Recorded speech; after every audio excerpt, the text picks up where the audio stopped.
अस्सलाम वालेकुम जी। Welcome back to my channel. कैसे हैं आप सब? क्या हाल चाल हैं आपके?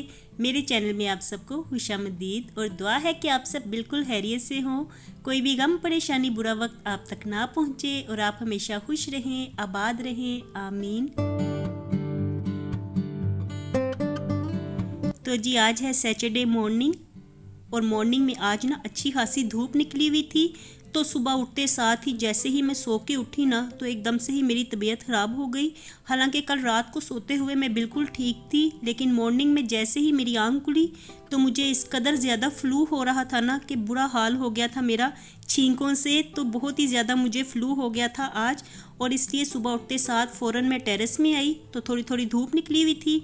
यहाँ पे मैंने चेयर और टेबल रख दिया। तो आज मैं अपना सारा साजो सामान, सारे हथियार, प्लेटें, डोई, चम्मच सब कुछ लेके बाहर टेरेस में आ गई हूँ। तो यहाँ पे ही बैठ के हम लोग ब्रेकफास्ट करेंगे।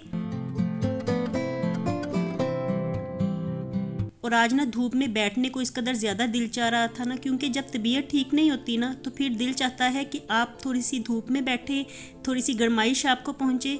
तो काफ़ी दिनों से ऐसे ही मौसम बदला हुआ है तो मैंने स्वेटर वगैरह नहीं पहना हुआ था, और अम्मी मुझे डेली ही ये कहती थी कि तुम स्वेटर नहीं पहनती ना तो तुम्हें इस तरह से तबीयत तुम्हारी ख़राब हो जाएगी।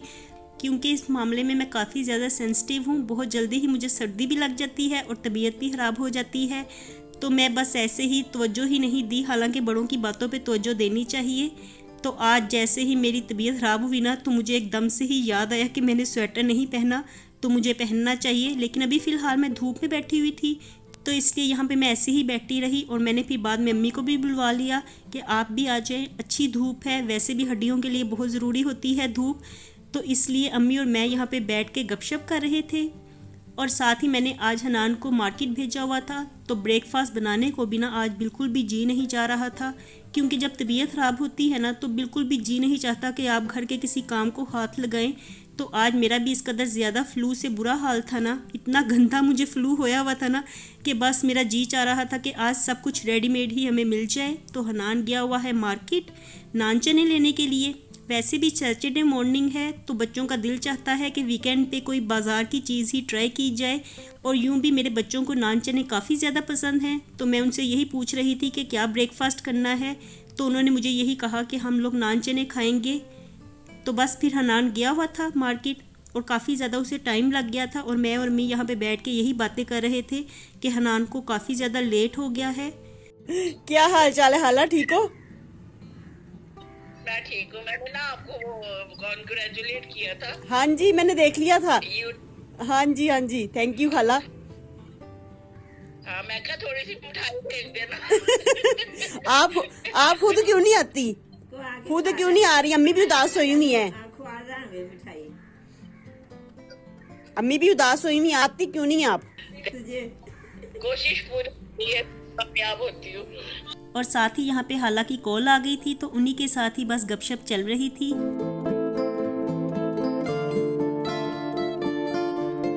इधर ही रख दो, बड़ी देर लग गई है। चन्ना ये चिप्स है, चिप्स है जी, चलो जी। और फिर ब्रेकफास्ट करने के बाद ना काफ़ी देर तक मैं यहीं धूप में बैठी रही। काफ़ी ज़्यादा मुझे यहाँ पे बैठ के मज़ा आ रहा था, ऐसे जैसे बिल्कुल सुकून आ रहा था। तो अम्मी मुझे यही कह रही थी यहाँ पे कोई चारपाई वगैरह होती ना तो तुम बिछा के यहाँ पे लेट जाती तो तुम्हें इस तरह से ज़्यादा अच्छा लगना था, लेकिन हमारे पास इस तरह की तो कोई चीज़ है ही नहीं। तो मैं चेयर्स पे ही बैठी रही यहाँ पे काफ़ी देर ही, जब तक धूप चली नहीं गई तो मैं वहीं पे ही बैठी रही। और आज मैंने घर का कोई भी काम नहीं किया क्योंकि बिल्कुल भी कुछ भी दिल नहीं चाह रहा था काम करने को, तो इसलिए बाहर टेरेस में ही मेरा सारा दिन गुजरा। और फिर मैंने थोड़ी सी हिम्मत की और मैं किचन में आई तो मेरे पास होममेड क्लीनर बिल्कुल ख़त्म होया हुआ था।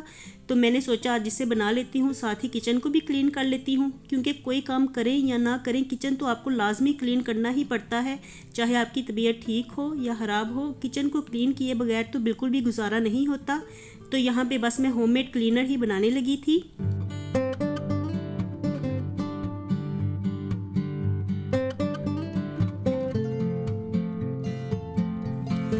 होममेड क्लीनर बनाने के लिए ना आपको 1 कप सिरका चाहिए होता है, या अगर आप कप्स का हिसाब नहीं भी रखते, अगर आपने पूरा क्लीनर बनाना है तो आप इस तरह से इसका अंदाज़ा लगाएंगे कि 1 हिस्सा आपने सिरका लेना है और 2 हिस्से आपने पानी लेने हैं।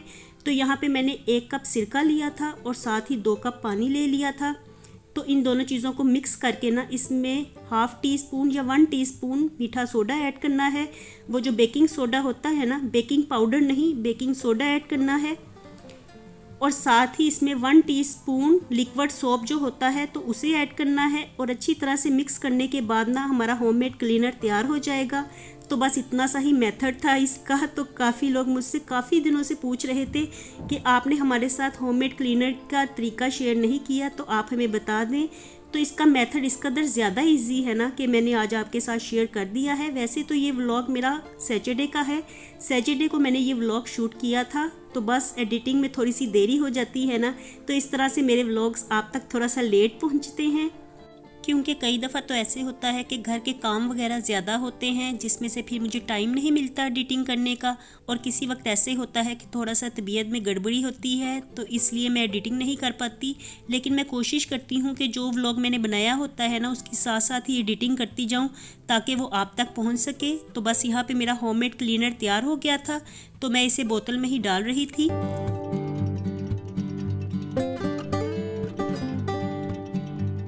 और इसके साथ ना आज मैं अपने सारे किचन को क्लीन कर दूंगी। बस ज़्यादा डीपली क्लीनिंग मैंने नहीं करनी है, ऊपर से ही काउंटर टॉप्स को साफ़ कर दूंगी ताकि ये गंदी ना लगे और कोई भी कीड़े मकोड़े और चूंटियाँ वगैरह यहाँ पे ना आए। क्योंकि जब भी काउंटर टॉप्स वगैरह थोड़ी बहुत भी गंदी होती है ना तो लाजमी चूंटियाँ आ जाती हैं। तो यहाँ पे बस मैं किचन को ही क्लीन करने लगी थी। और होममेड क्लीनर यूज़ करने के लिए ना मैं ऐसे करती हूँ कि जब मैंने क्लीनर को यूज़ करना होता है तो अक्सर मैं किचन को ब्रेकफास्ट के बाद ही क्लीन करती हूँ ना, तो मैं ऐसे करती हूँ कि ब्रेकफास्ट बना के ले जाती हूँ और इस तरह से काउंटर टॉप्स पे और स्टोव पे स्प्रे कर जाती हूँ। तो 10 से 15 मिनट स्प्रे ऐसे ही हुआ रहता है और जब मैं वापस आती हूँ तो सारी चीज़ें ही, सारी गंदगी नरम हो जाती है, तो जिसको साफ़ करने में बिल्कुल भी टाइम नहीं लगता। और जल्दी से मैं एक दफ़ा से कपड़ा मारती हूँ तो इस तरह से वो साफ़ हो जाता है, रगड़ना मुझे बिल्कुल भी नहीं पड़ता किसी भी चीज़ को। तो इसी तरह से ही इस क्लीनर को यूज़ करना चाहिए कि 10 से 15 मिनट का टाइम देना चाहिए। लेकिन जब आपका किचन क्लीन हो, ज़्यादा गंदा ना हो, तो फ़ौरन भी स्प्रे करके आप साफ़ कर सकते हैं।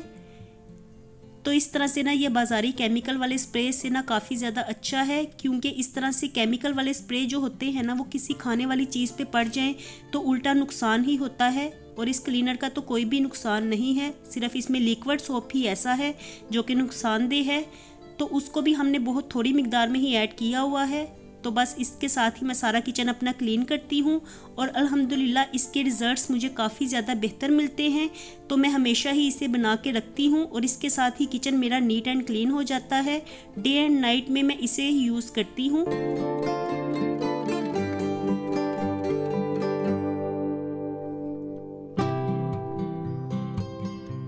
और फिर सारा दिन ऐसे हुआ कि मैंने कुछ भी नहीं किया, क्योंकि बिल्कुल भी कुछ भी करने को जी नहीं चाह रहा था। तो मैं सारा दिन ही लेटी रही।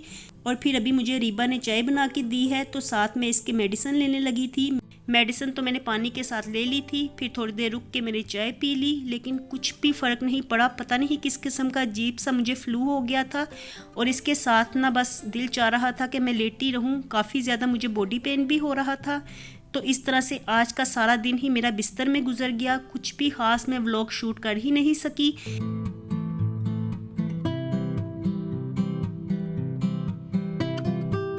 और ना ही मैं कोई घर का काम कर सकी और ना ही कुकिंग वगैरह कर सकी। और आज ऐसा हुआ ना कि हमारे पास खाने के लिए भी कुछ भी नहीं था, ना ही हमारे पास घर में कोई चीज़ पड़ी हुई थी, क्योंकि अम्मी मुझे कह रही थी कि अगर घर में कोई चीज़ पड़ी होती तो मैं ही इसे पका लेती। आज घर में कुछ भी नहीं था, तो बस इस तरह से मेरा कुछ बनाने को भी जी नहीं चाह रहा था और बाज़ार जाने को तो बिल्कुल भी हिम्मत नहीं हो रही थी। और इस वक्त ना 10 साढ़े 10 का टाइम है रात के। तो मैं सो के अभी उठी थी, क्योंकि मैंने मेडिसिन ली थी ना, तो उसके बाद एकदम से मुझे इतनी ज़्यादा नींद आ गई ना कि फिर मैं सो गई और फिर मुझे बिल्कुल भी पता नहीं चला। तो काफ़ी गहरी नींद ही मैं 1-2 घंटे के लिए सोती रही। और अब मैं उठी थी क्योंकि बच्चे ऐसे ही टीवी बैठ के देख रहे थे और अम्मी भी उनके पास ही बैठी थी। और अम्मी बच्चों से यही कह रही थी कि एग ब्रेड पड़ा हुआ है, मैं आपको वही बना देती हूँ। तो एकदम से ही मेरी नींद खुल गई और फिर मैं किचन में आई, थोड़ी सी मैंने हिम्मत बांधी और मैं यहाँ पे बच्चों को अब बर्गर बना के दे रही हूँ, क्योंकि इस वक्त यही बन सकता है। शामी हमने बना के रखे हुए हैं तो मैं उसे ही फ्राई कर रही थी। और इस वक्त ना गैस भी काफ़ी ज़्यादा हमारा लो हो जाता है, बिल्कुल ही लो फ्लेम हो जाता है। तो मैं लो फ्लेम पे ही शामी फ्राई कर रही थी। साथ ही मैंने सोचा कि इनको बर्गर ही बना के दे देती हूँ।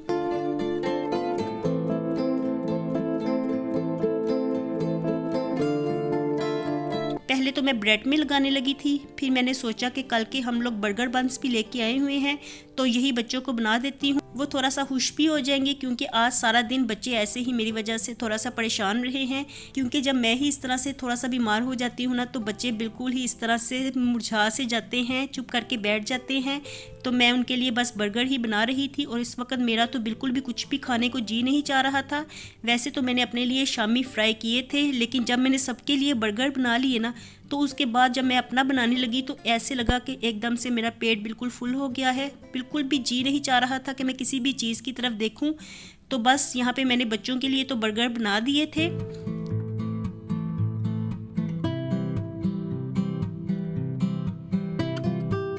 और इस तरह से बर्गर बन्स मेरे बच्चों को काफ़ी ज़्यादा पसंद हैं और वो स्कूल में भी इसको ले जाते हैं। तो वो मुझे यही कह रहे थे कि आप हॉलीडेज़ में बर्गर बन्स ले आई हैं, तो हम लोगों ने स्कूल लेके जाने थे।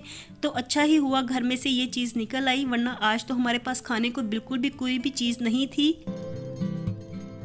और बच्चों के बर्गर बनाते हुए ना मैंने हल्की हल्की बस इसमें मायोनीज़ ही लगा दी थी। तो केचप वगैरह मैंने ज़्यादा नहीं डाली थी, क्योंकि घर में वायरस घुसा हुआ है ना, तो सब लोग ही फिर अपनी बारियां देते हैं। तो यहाँ पे बस मैंने हल्की सी केचप रीबा के बर्गर में लगाई थी, क्योंकि वो इसके बगैर नहीं खाती। और बाकी मैंने मुर्तज़ा और हनान को सिर्फ मायोनीज़ ही लगा दी थी।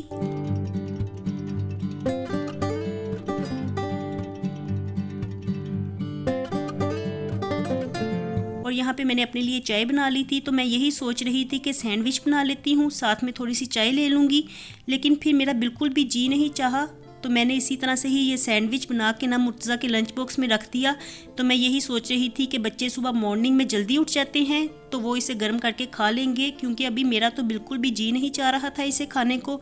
तो मैंने सैंडविच तो बना लिया था, फिर इसे मुर्तज़ा के लंच बॉक्स में ही रख दिया।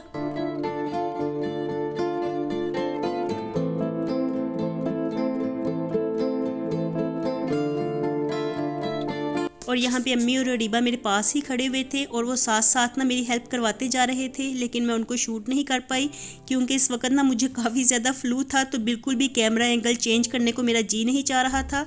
तो जिस तरह से भी मेरे से वीडियो बनती गई तो मैं उसे बनाती गई। तो बस यहाँ पर मेरी चाय भी बन के तैयार हो गई थी, तो इसे मैं कप्स में डालती हूँ। साथ ही रीबा भी मुझे कह रही थी कि थोड़ी सी चाय मैं भी लेती हूँ। और जल्दी जल्दी में ना मैंने इसी देगची में ही चाय बना ली है। और आज इतना ज़्यादा आलस आ रहा था ना कि बिल्कुल भी वो चाय वाला डोंगा जो होता है उसे पकड़ने को भी जी नहीं चाह रहा था। तो ऐसे ही सिंक के पास ले जाके मैंने कप्स में चाय डाल दी, ताकि जो भी चाय गिरेगी वो सिंक में ही गिरे और काउंटर टॉप गंदा ना हो। तो यहाँ पे हमारी गरम गरम चाय बन के तैयार हो गई है। तो बस अब मैं चाय ही पीती हूँ। तबीयत इस वक्त काफ़ी ज़्यादा ख़राब थी। तो आपसे मैं लेती हूँ इजाज़त, फिर मिलूँगी दोबारा एक नए व्लॉग में। खुश रहिए जी, आबाद रहिए, अपना बहुत सा ख्याल रखिएगा। अल्लाह हाफिज़।